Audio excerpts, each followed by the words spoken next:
or end the ongoing conflict in Syria. But it will certainly send a message to those who would question America's resolve and provide a warning to terrorists who think they can hide. It is very easy to get drawn into continued conflict if our objectives are not clear. Acting as a police force out to solve every dispute is not our mission.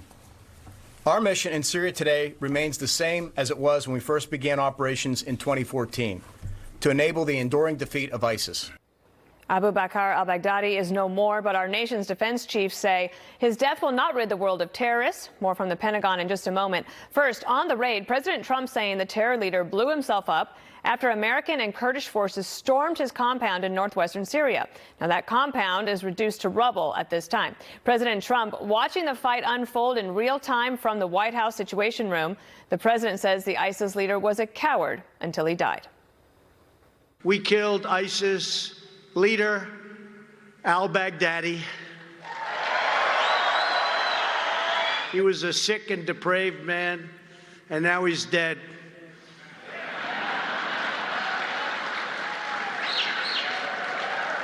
He's dead. He's dead as a doornail. And he didn't die bravely either, I will tell you that. The raid, of course, was the result of years of intelligence gathering, but it still required remarkable precision, quick decision-making, and incredible bravery. We'll have complete coverage throughout this hour, but let's begin with our national security correspondent, Jennifer Griffin. She's live at the Pentagon. Jennifer, officials just wrapped up a briefing on the mission that took out the ISIS leader. They don't brief the press very often. What did we learn today? Well, what we've learned is that intelligence from the compound raid is still being exploited. General Mark Milley just told reporters that 2 adult males were captured from the compound and removed to a secure location. General Mazloum, the Kurdish leader of the Syrian Democratic Forces, told our own Benjamin Hall that the tip that led to this compound came on May 15th from Kurdish sources who had developed a source inside the ISIS compound. The president says the operation began 2 weeks ago. On Saturday night at 5 p.m. Eastern, the president and his national security team gathered in the Situation Room of the White House. 8 military helicopters took off from a base in Iraq and flew a dangerous 70 minutes toward the target, which was 5 miles from the Turkish border in Idlib, Syria. 50 to 70 special operators from elite army units offloaded and stormed the compound, blowing holes in the thick walls because they knew the front door was booby-trapped. 11 children came out of the compound. Baghdadi's 2 wives were wearing suicide bomb vests when they were killed. Some of Baghdadi's lieutenants surrendered. Baghdadi grabbed 3 children and escaped down a tunnel with the U.S. special operators and their military dogs in pursuit. When Baghdadi was cornered, he detonated his suicide vest, killing the 3 children and injuring the dog, who I'm told will survive. These military dogs routinely wear cameras. The president and his team watched the raid and heard updates from the ground in real time. The American operators were on the ground for 2 hours inside the compound, removing bags full of intelligence that can help them disrupt future ISIS operations. In fact, we've learned from the Kurdish general, Mazloum, that at least one operation killed Baghdadi's spokesman in a separate location. U.S. warplanes bombed Baghdadi's compound after the special operators lifted off. There's multiple types of ordnance used to include the JASMs, the GBUs, Hellfires, as well as miniguns, small arms fire, etc. So we use a variety of munitions, and the bombs were used at the tail end in order to destroy the compound. General Milley confirmed Baghdadi's remains have been disposed of in keeping with the laws of war. Sources tell me his remains have already been buried at sea. Dana? Jennifer Griffin on this very momentous day. Thank you. Joining me now is Rob O'Neill, the former Navy SEAL who killed Osama bin Laden back in 2011. Could not think of a better guest to have. For the men that were on this raid, what was going through their minds? They flew there, and then they had 2 hours on the ground. This is what they joined for. This is what you're going to do as a special operator, especially at that level. Going in with 8 helicopters that weren't stealth like the ones we used onto the X of the Caliph, who was in charge of the Islamic State. They went in as brothers to get in a fight. That's why they brought so many people, and we're going to fight as long as we need. We're going to find him, and we're going to stay there until we have everything that we need. And they pulled it off. It was extraordinary. They could not have done a better job. Not one of our guys was hurt. The dog was wounded but not dead, and he was there when he detonated himself. I couldn't be more proud of him. And all of our equipment survives as well? It seems like everything survived, yeah. We didn't lose a helicopter like we did in Pakistan. They got in, and they just went onto what we call the X and 8. There was more helicopters behind them in case there was a fight, which there's going to be.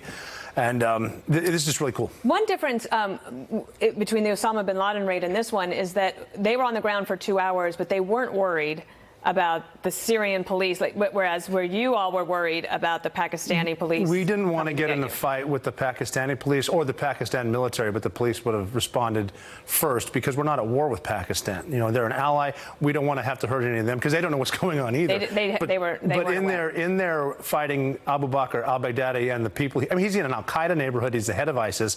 It doesn't really matter who they kill in there. And to say that they took 2 of his chiefs and have them, which is incredible because they took such measures to get even his own trusted associates to him. They would take their watches and their phones and blindfold them for a while on drive. But if Baghdadi and his wives had these suicide vests on, do you think that they anticipated that this moment was coming? Yes, they did. And I mean, they'd probably bathe themselves with suicide vests on. I think the women probably hesitated because this is it, or because they were trying to get closer. And the guys were such good shots, they got them. So how do you think they might have known that this was coming? Jennifer Griffin just reported that apparently the intel about where Baghdadi was reportedly where he was on May 15th. It takes between May 15th and then October 27th. I think it just takes the intel to get aerial assets above what we call ISR to watch the patterns of life, what's going on in there. And then the Kurds, it tells you how good they are. They had a source inside, which is really difficult to do. But they did it, and you want to make sure it's the right thing. Is the juice worth the squeeze? You want to have a risk assessment. Sending our guys in there to, like I said, to fight. It was time to pull the trigger, and they literally pulled the trigger. Do you wish that you had been on this mission? Yes, I know what it's like to be jealous now. But I'm really proud of these guys. They're so awesome. Yeah. But what's next, right? Because as the Defense Department just said, the radical Islamic extremism does not die with Baghdadi. No, it doesn't, but they don't have anyone charismatic enough to take his part. So they need to find someone. No one's famous enough to take that spot. So this is a big blow to ISIS and to the ideology itself. I mean, maybe this caliphate isn't what we were looking for. And it was reported that the press secretary lost it, too. We heard about that. I would not want to be number 3 right now. Right. It's always the most dangerous position. All right, Rob O'Neill, a pleasure to have you, an honor. Thank you so much. Thank you. And joining me now is Congressman Dan Crenshaw, Republican from Texas, a former Navy SEAL, now on the House Homeland Security Committee. What was it like for you when you first heard the news? Oh, it's exhilarating. I remember when Osama bin Laden was killed by my friend, Rob O'Neill. And it's great for America. It's a great day for America. It's great for our fight against ISIS. We can't take our eye off the ball. We have to remember what's going to happen next. Mid-level commanders will try to take his spot. There still is an ISIS insurgency, but we should recognize that our strategy up until now led to this outcome. Okay, and it's a good outcome, and we should all be proud of the president for making that decision. We should be very proud of our special operators for putting their lives on the line to get this done, and I just couldn't be more proud of them. What do you think is a good way for elected leadership in the country to continue to remind Americans that this is a generational fight? Because the Osama bin Laden raid was 2011. This is now 2019, and there could be a lot more to come. There are many people who are joining the military today who weren't alive on 9/11. Yeah, well, honesty is the answer. We have to be honest about what our mission is, and ask ourselves whether that's deterrence or defeat or simply stopping additional attacks on the homeland, right? And it's a mix of all three is the reality. And I understand that people get frustrated with our extended presence there, but let's not forget we had a very cost-effective, small footprint, which led to this outcome. You have to build those relationships with allies. You have to maintain an intelligence picture on the ground. You have to have a forward presence to do things like we did this weekend. So we just can't forget that. This is a long-term battle against an ideology that truly wants to kill us and wants to attack the homeland. What do you think of our relationship with Turkey right now in the midst of all this? As Idlib was only 5 miles from the Turkish border. Right. I think we should have serious questions for the Turks. They were so concerned about pushing a security zone past their border because of terrorists, and yet this location was only a few miles from their border. Okay, this is the last ISIS stronghold, and I think they should have to answer those questions.